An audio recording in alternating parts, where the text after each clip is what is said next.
6 minutes past 12. You are listening to the Mid Morning Talk on Islam Media with me, Mara Makwanda. And that is Ummati by Mahar Zain. You can listen to more on Nasheed Radio at 1 p.m. every day, right here on Islam Media. It's not unusual for young people who are struggling with painful feelings to engage in self injury or self harm, things such as cutting, burning, or scratching themselves until they bleed. Knowing that a person is intent on harming themselves is very worrisome and sometimes upsetting. As a parent, it can be upsetting for you. Let's learn more about the link between suicide and self harm or self injury with Shuhaida Adam, Islamic Careline's social worker, and she's on the other side of the stream. Assalamu alaikum, Shuhaida.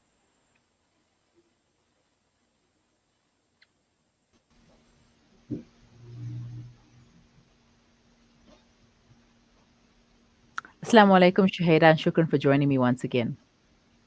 Wa alaikum salam. Are you able to hear me? Yes, I can hear you. All right. So the link between before we get to the link, let us understand what is what. What is self harm and what is a suicide or attempted suicide? Okay. So self-harm refers to physical behaviors that somebody they commit towards themselves. Okay. So any form of self-injury that a person perpetrates on themselves, we refer to that as self-harm. It's an intentional act. It's driven by, there's so much behind it. However, it's a form of physical behaviors. Okay, so it occurs in people of all ages. However, younger people, your adolescents, are actually more likely to use self-harm as a form of coping through whatever forms of difficulty they are experiencing. However, these younger people, if they don't get the help that they require, they are then possibly going to carry it over into their older ages as well. So then we will then have our older population, our older adults then, or our middle-aged adults then engaging in self-harm behavior. There's numerous methods that people utilize. I don't really want to go too much into it. Some of it can be very obvious. However, what people often do is that they harm parts of their body that they can cover quite easily. So it's not very visible to other people. Especially with younger people, when their parents are giving them, of course, more privacy in terms of their body, they're a lot more covered, they can hide it very easily. So it's something that can be hidden very easily. However, people can still keep an eye out for certain signs. Parents can also speak to their children about it. But I think we a little bit further in the show, we can go about how can we support people who are going through self-harm. Attempted suicide. Suicide itself, it's something that many people are afraid to talk about, especially within families and within our communities. We are quite scared to talk about it for fear of encouraging it. However, research has shown that when we talk about it, when we break stigma around it and we break the silence around a certain action, we don't encourage it. We're actually inviting dialogue, we're inviting people who need help. When we talk about it, we are actually inviting them to reach out for some form of help. We are empowering people to be aware of the prevalence of it so they can look out for it, they can be aware of it, and we can then also create further compassion around these actions. So suicide, when a person wants to intentionally end their life, okay? I've just recently this year also, there's a bit of a focus on the terminology that we use. We're trying to shift the terminology to something that is a lot more neutral. So a lot of professionals in the field, they actually don't even really want to use the term committed suicide. Okay, we'd rather say something like the person has died by suicide, or death by suicide, or someone has lost their life to suicide. Because when we talk about Mm-hmm. committing, it's implying that a person has committed an act of crime, Mm. reinforcing stigma, reinforcing a lot of difficulty around this. Now, somebody who has attempted a suicide and has then survived through it, we don't want them to live with stigma or to feel that there's no support for them, or it's an act of shame that they have to hide and cannot receive help around it. Also, if our loved ones have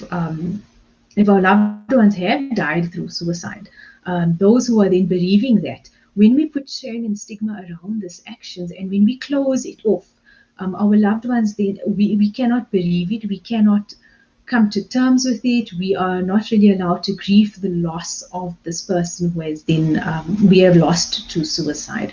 So we're just looking, moving forward, also trying to change the terminology to make it a bit more neutral. Again, all in attempt to try and bring people together, bring it a bit more open to talk about it. Mm-hmm. Um, different faith groups have different understandings around it.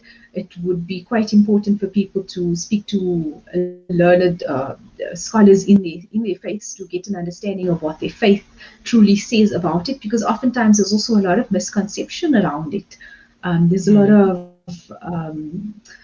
of extreme reactions around it, and people believe that the extreme reactions are rather based on faith. However, all faiths call for compassion towards people who are suffering and helping those who are in need. So when we want to understand what drives these actions, because often people who don't experience any of this, people who don't experience self-harm, people who don't experience any, the idea of suicide is something that's very foreign to them.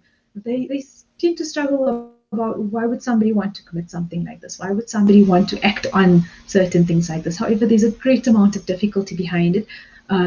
It's not recreational. It's not something that comes where people want to punish family, or people want to do actions to cause other people harm. Um, that people don't necessarily want to harm themselves to cause other people harm. Oftentimes, we have people who threaten or who are claiming who are going to harm themselves towards somebody else. So we find this in acts in certain relationships where there's emotional abuse. So sometimes a person may threaten suicide if a partner leaves them, or if a partner doesn't comply with certain things. However, we need people to reach out for help around that. There's a lot of therapy we can do around that to remove the understanding around all of it. It's a bit complicated to really get into. However, it can be also the threat of acting on suicide to harm somebody else. We find that it's rather minimal also. However, I don't want to minimize it. When someone talks about suicide, we always take it as a real threat. Even Mm-hmm. afterwards, if they don't follow through with it, if there is no attempt afterwards, we'd rather be safe than not follow through and not reach out for this person. So people who are training, who are training as counselors, who are training as any form of a therapist, we train them to take it as serious as possible. And also family members, when you experience this, when you hear somebody, or when you suspect somebody may be suicidal, somebody may be committing acts of self-harm, take it as serious as you can. We don't want anyone to minimize it and then afterwards recognize that possibly we could have reached out to this person. Because what research has also shown is that suicidal thoughts, they tend to fluctuate. Okay, so it's temporary in this moment. If a person can get some form of help, they can oftentimes they can be talked out of it. However, having said that, it's temporary doesn't mean it's not going to reoccur. So it's temporarily, momentarily happening at the moment. It can pass, and the problem is then that it can reoccur maybe a few days later or a few hours later. So you never know when the moment you reach out to this person who is experiencing suicidal thoughts, you never know when is that moment that you can reach out to them and they are willing to then accept that help, and we can prevent it from going any further. Mhm. All right, so Shuhaida, we're going to take a quick break. And when we return, we can look at the link between suicide and self harm, and also how to help people when we see the signs. Please stay with us. We'll be right back. Listen to something fresh. Listen to Salam Media. At this time of trial and worry, the blessings of charity are the ideal means to avoid calamity and despair. The Al Imdad Foundation gives you the opportunity to sponsor a share in a borehole in South Africa for just 1,000 Rand and provide what the Holy Prophet, peace be upon him, called the best form of charity. Donate online at alimdad.com or call 0861 786 243 for more information. Looking to get your kick? Kiki's have now reopened on 235 Matthews Maiwa Road in Durban. Head on over for the Taste with Kick. We offer something scrumptious for everyone in the family. Wraps, chicken tikka, burgers, tender grills, mocktails, milkshakes, and so much more. Corporate and events catering available. Visit our social media pages for more info or call 031 209 0119. Kiki's, the Taste with Kick. The two major dams for the Eastern Cape's biggest metro, Nelson Mandela Bay, are running dry with no major rain forecast. The city of Port Elizabeth is facing an unprecedented water crisis, home to an estimated 1.3 million people. The Al Fida Foundation needs your support to deliver water to impoverished areas. Support our water drive and help us raise monies for water delivery vehicles to ensure water distribution in areas of critical need. Donate your lilla to the Al Fida Foundation. Visit our website at www.alfida.co.za or contact us at 041 484 1288. Discover the Africa of your dreams and surround yourself with her spectacular beauty. Relax beneath the serene sunsets and explore wildlife at its natural best. It's where the pride of Africa comes together. The Kwantu Private Game Reserve. Get to know the Big Five or cruise on an elephant safari game drive. Interact with lion and tiger cubs and enjoy world-class halal cuisine while we pamper you during your 5-star stay. Indulge in the true African experience. For reservations, call now on 042 203 1400 or visit kwantu.co.za. The Kwantu Private Game Reserve, the place of gathering. From the townships of South Africa, the refugee camps in Syria, or orphanages in Yemen, the eyes of the needy speak volumes with just one glare. We know what it's like to be at ground zero, with food essentials, clothing and blankets, fresh water portal trucks, and even on-site navigators. We use every cent to better their tomorrow. Become part of our journey to bring relief to all. Go to www.ashrafulaid.org or call us on 011-809-8181. Ashraful Aid, under the auspices of Maulana Suhail Wadi.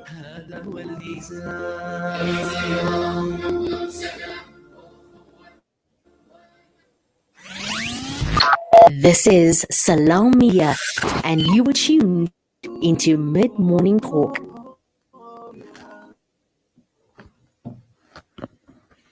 Welcome back. You are listening to the Mid-Morning Talk on Salam Media, and we are talking about the link between suicide and self-harm with the Islamic Careline social worker, Shuhaida Adam.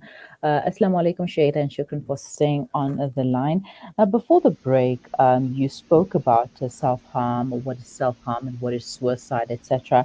Now, how are they related? How is self-harm and suicide related? Okay, walaikum salam. Let's carry on. So we spoke about self-harm as a means of coping when people are going through very difficult emotions, a range of it also. There's a biology behind it also. So the actual physical action that the person is taking, it releases some form of hormones that assists with pain relief. It helps people with emotional pain relief. It helps sort of a form of escape from the difficulty that's going through their mind. Even if there's extreme feelings of anger at that time, or there's high anxiety, the acts of harm then allows this person to not focus on that, or it helps reduce it. Even feelings of loneliness or sadness, the action itself serves as a distraction from the emotional pain that the person is going through. So oftentimes, most people do not intend for the self-harm to actually end in their death. Okay, so when we look at the difference, self-harm versus suicide, we look at the motivation behind the behavior. So people who engage in self-harm behavior, they usually do it to alleviate the difficulty as a form of helping them feel better. Okay, people who then attempt suicide, they would like for their life to end. They want to put a permanent end to their experiences.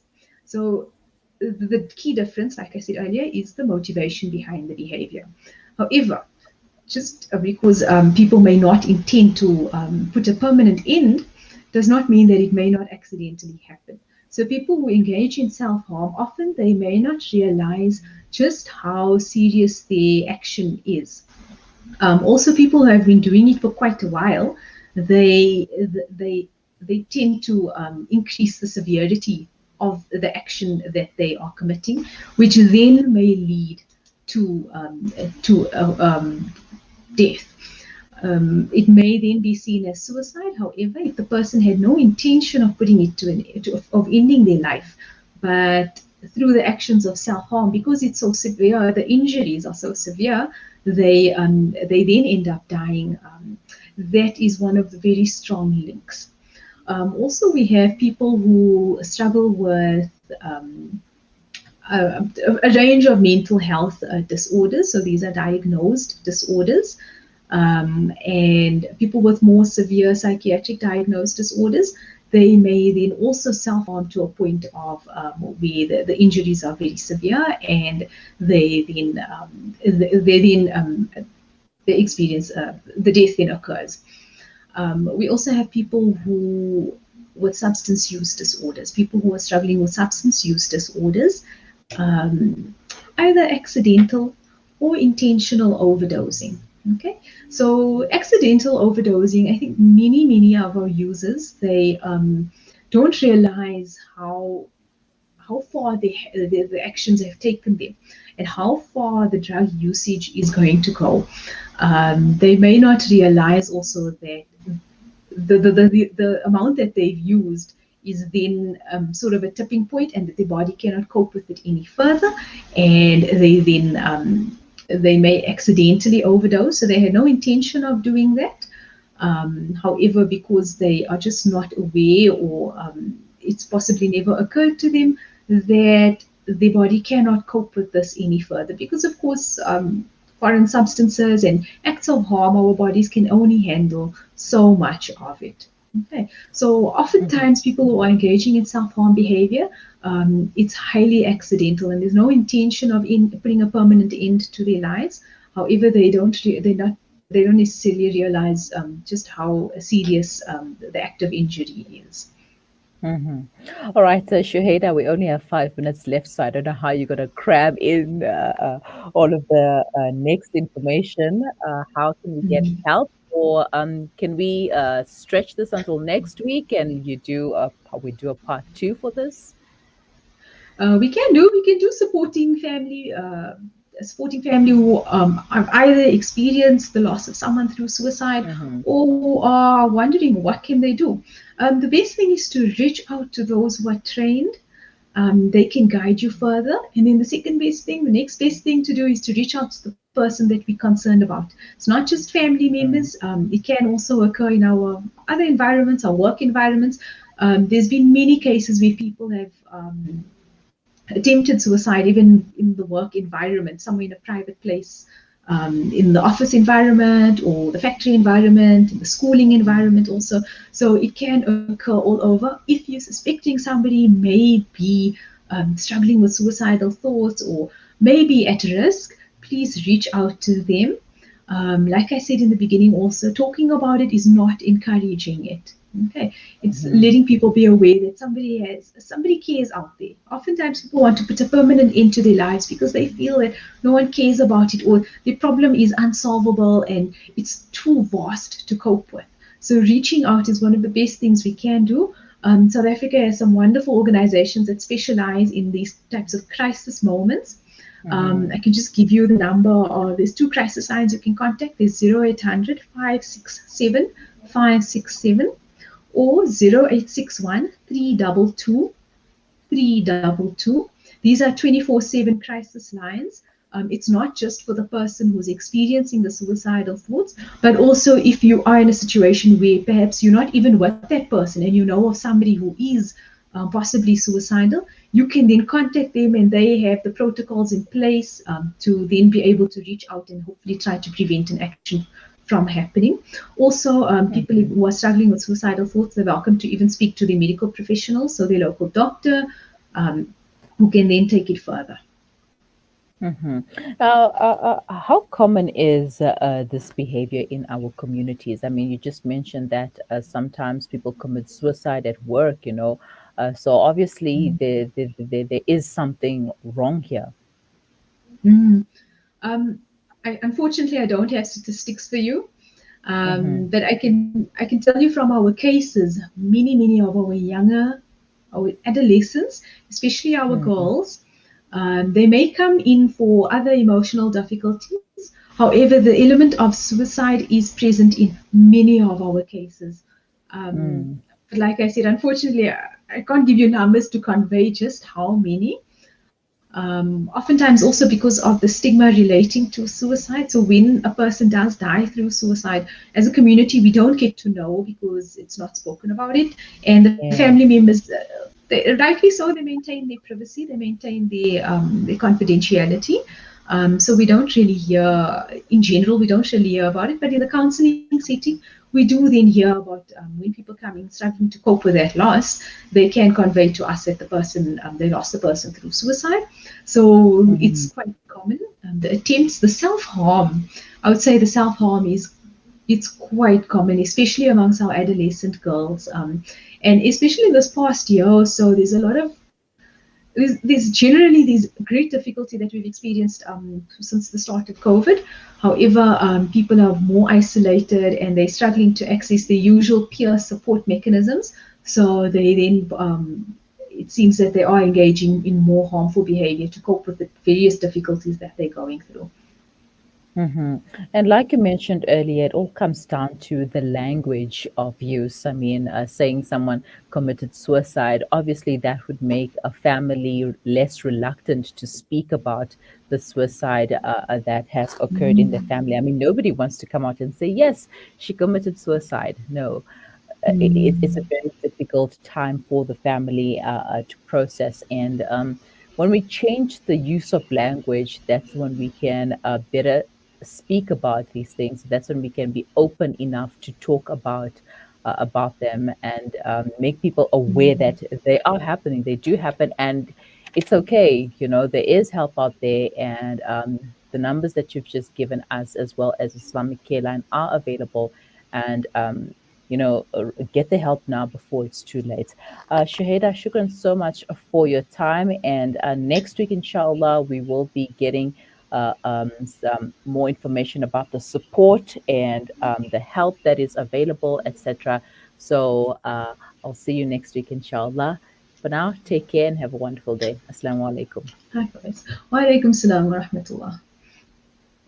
Shuhaida Adam, a social worker from Islamic Careline, taking us through a suicide and a self-harm and the link between the two. Well, we didn't get to finish the discussion, but we will do so next week, inshallah. So make sure that you join us from 12 on a Wednesday for more information and where to get assistance. So the numbers, once again, 0800 567 567 and 0861 322 322, and you can contact those helplines. They are 20 24/7. Yes, you can contact them. They are 24/7, and you can get the help that you need for yourself or for a loved one. Do stay with us. We will be right back after this.